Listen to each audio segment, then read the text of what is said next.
Hello and welcome. For those of you not aware, on the 30th of July, Gran Turismo Sport released the latest update for the game, patch 1.23, and with that patch came the very first official Formula 1 car to hit Gran Turismo Sport. It was, of course, the Mercedes-AMG W08, the 2017 Formula 1 car that Mercedes used in the World Championship. Now, there are some people that reckon the car is broken, and there are others that somehow haven't noticed that it's broken yet. Needless to say, I believe there is a glitch, and what I want to do in today's video is show you how the car is glitched. Now, before we have a look at the Formula 1 car, we're going to jump into another car that came out in patch 1.23. It is, of course, the quad-rotor Mazda 787B. And what I want you to do here is have a listen to it under hard brakes down into turn 1 of the Nürburgring.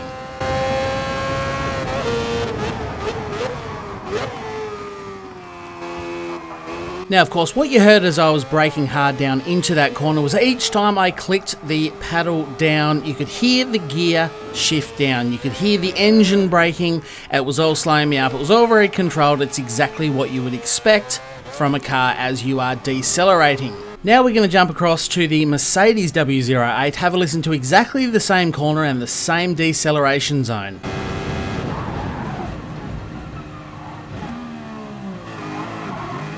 Now, what you would have heard then, as I decelerated, was the sound of silence. And by silence, I mean the engine basically went quiet. I'm going to go back and pause it about halfway through that deceleration zone, and we'll have a bit of a look at what's happened. Now, let's take a bit of a look at this scene here. And what I'm going to do before we do that is just quickly zoom in on the telemetry down the bottom.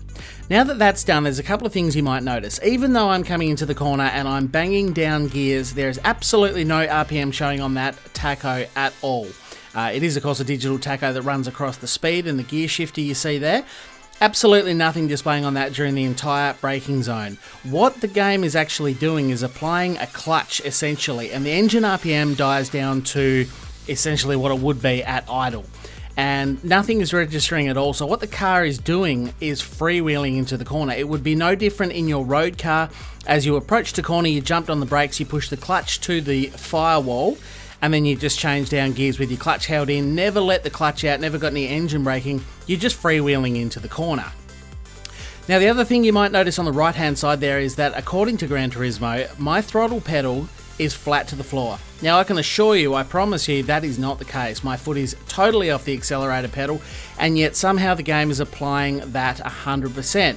So I think there's two parts to this bug. I think one, it's engaging a clutch and you're freewheeling into the corner, and the other thing is that it's holding the throttle pedal down. I don't know if that's having any effect on it, but I think that is part of the bug. Now, of course, the other problem to this bug is that when you let the brake off, it's exactly the same as dumping the clutch. So you've just shifted down a heap of gears, you suddenly dump the clutch, what you're going to get is a heap of compression lock. That axle is going to just stop, the tyres are going to try and bite in, you get a heap of compression lock, and that's going to cause you to spin if you have any turn angle on the car at all. So if you're wondering why when you come into a turn like this, it's suddenly spinning on you, that's the reason why you're letting the brake off, you're getting a huge amount of compression lock up, and you spin. Now, before you say, but hang on, maybe that's the way Formula 1 cars are supposed to feel. I mean, Lewis Hamilton did put a tweet up saying it feels just like the real thing, and now it's your turn to jump in the driver's seat.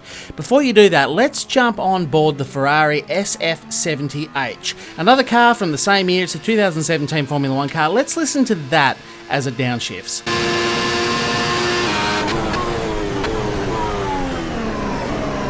Straight away you can hear that the engine is in fact staying alive. There is no clutch being engaged. You are getting engine compression as you come down into the corner. It's all very predictable and much more like you would expect, and like we saw with the Mazda 787B. So what does this all mean? Well, I'm pretty sure this is just a bug.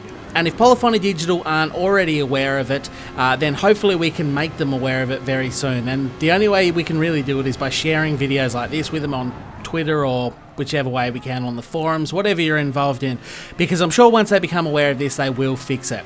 Now, I've got no idea if this happened because they didn't do appropriate testing before they went live with the update, or if this is just something that they couldn't possibly have foreseen. There was just an error when they went live with it. I don't know, but either way, I'm pretty sure they're going to fix it, and I think the car's actually going to feel great when it's done, because when you're accelerating and you're going through turns with a new tyre model, the car feels fantastic. It's just not very good under brakes for the reasons I have mentioned. So in the meantime, whilst we wait for Polyphony Digital to acknowledge and fix this issue, what can you do if you want to drive a Formula 1 car? Well, there's two things you can do. Number one, get all of your braking done in a straight line, and that includes getting back off the brake pedal before you start to turn the corner. Because as I mentioned before, if you're already halfway through the corner when you get off the brakes, you're going to get big compression lock and it's going to try and spin you. So what you want to do, if you're approaching something like turn 1 at the Nürburgring, jump on the brakes, smash down the gears that you need to, slow the car up, get back off the brakes and then start to turn in for the corner. It's about the only way to make the car drivable. There is one more option, and it's this.